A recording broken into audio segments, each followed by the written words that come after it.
Shivaya.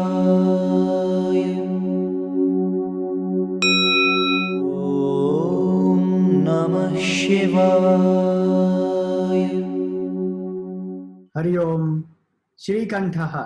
Shree generally means wealth, prosperity, glory, majesty, radiance, beauty, adorning, etc. But in this context, Shree means poison or venom.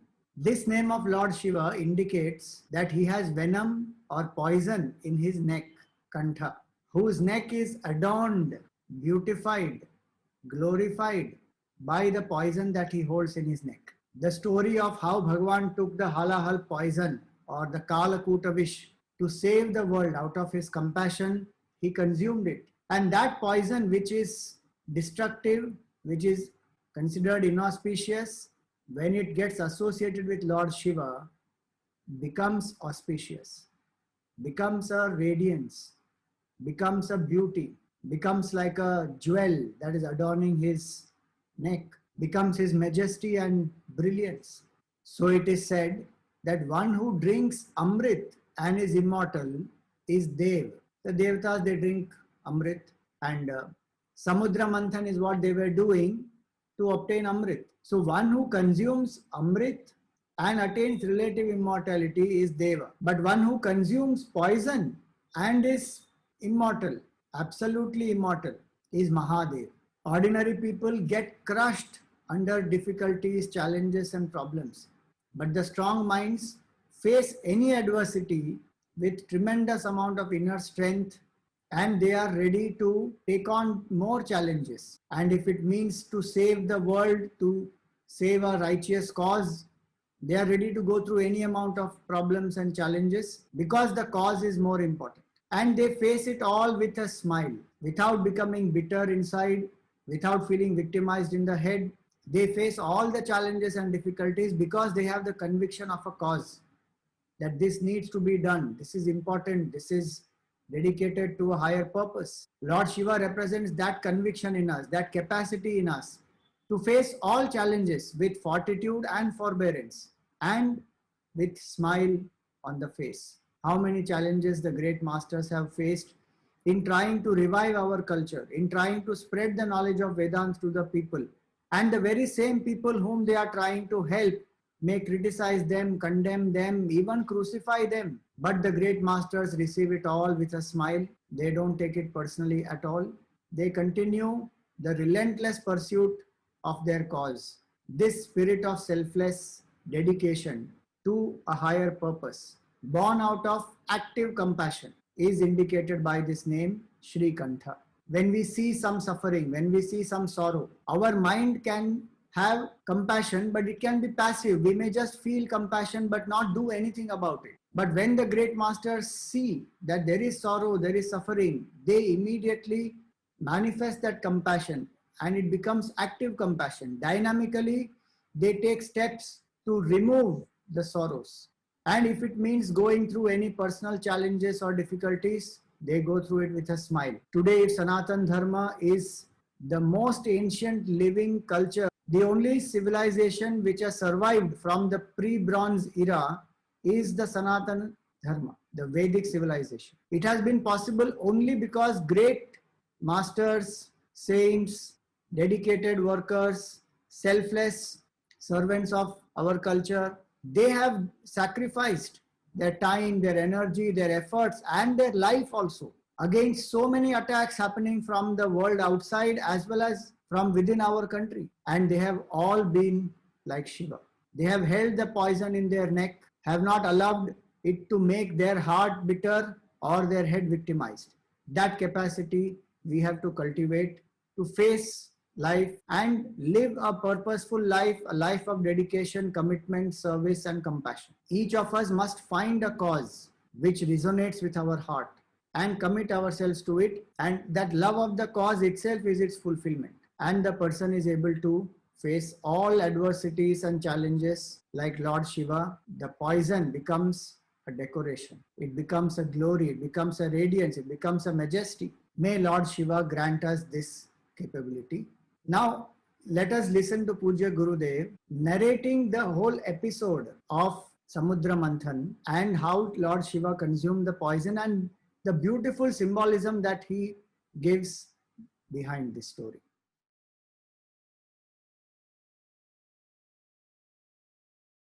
Neelakantham, whose throat is blue. A situation arose in the heavens when they were, the story goes, that they decided, both the angels and the devils, the opposition party and the government party, together decided for a national program to sink their differences and come together for a national gain. During war, it always happens. Let us shake hands over it and achieve a great thing for all of us. Thus the devils and the gods or the angels together came together for a great achievement, national achievement. What? Churning the milky ocean where the Lord appears to be always lying down. And out of it to take amrita, immortality. Now when an ocean is to be churned, the churner cannot be a small little one. So the Manthara mountain itself they selected as the churner.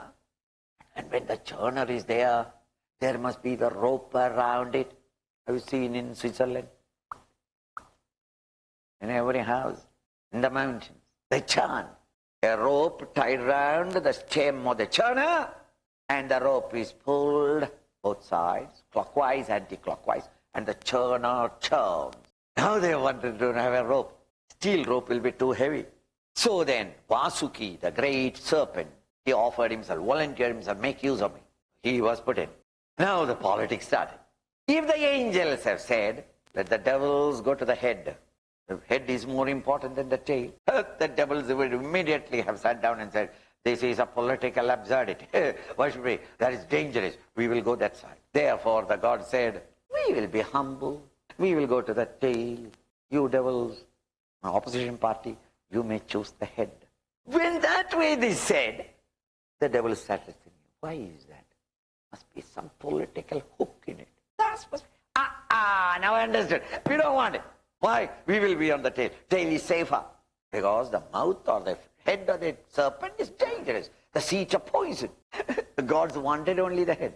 Because the head is the most honorable place. He said, okay, we surrender.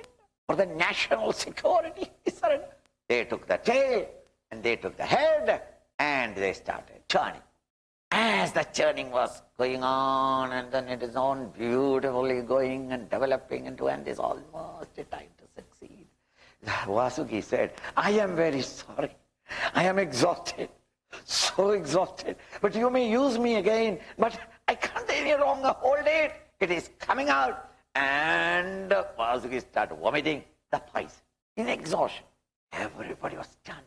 It is like an atom bomb, more than an atom bomb. It will blast everything. It is so poisonous. So Lord Shiva was sitting there, so kind-hearted Lord. He said, oh, it is danger to my creatures. And therefore he immediately went and received it, and he swallowed. Now when he swallowed, his consort, his own wife, he said, oh Lord, I will not allow. Caught onto your neck. Every wife does it. Hangs on to the neck. And the Lord said, I will not spit it out. It is danger to the heaven and to the earth. I will not. You may not. But I will not allow it to go inside. Full stop. Why? Inside, I will be a widow from tomorrow on. Thus held on until at last the poison could neither go to the out nor go in. It had to spread there. And thus his neck is blue. Now, to anyone will think that, oh, what a stupid fable. This is called a mysticism. In the heavens, in your bosom, when we are churning the mind, you get that discriminative knowledge with which we can reach amrita, immortality. And when you are doing that, the ego, the individuality will vomit what? All the old vasanas. It has to come out. If you, in the vasanas, again egoistically act, you are a fallen yogi. I've been practicing meditation for 6 years in the Himalayas. Now, Swamiji, I am very much worried. What is the worry now after meditation for 6 years in the Himalayas? My third son and the fourth daughter. When did you get that? Oh, Swamiji, that is another story. After the meditation, when they get you can. It happened. That is how because the old vasanas come out. and the poison you take. It is a fact that when you're meditating, the old hang-ups will come up. You should keep it in your neck. See, that's the story. How beautiful. Neck is. Why neck? Neither should you allow it to seduce your intellect, head, nor should you swallow it. It must get absorbed between the head and the heart. You should not destroy the heart, nor should you destroy the head. Between the head and the heart is the neck, biologically. I hope between the head and the heart, if you have got any, there will be a neck. Meaning, stay unidentified with it. Don't get your intellect colored by it, nor your heart poisoned by it, and detached, indifferent. Remain as a mere witness. It will come out. It will just flow away without ever disturbing you.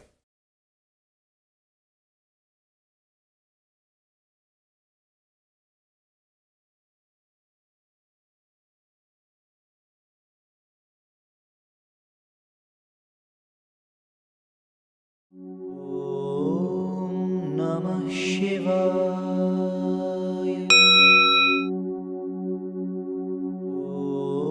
Om Namah Shivaya.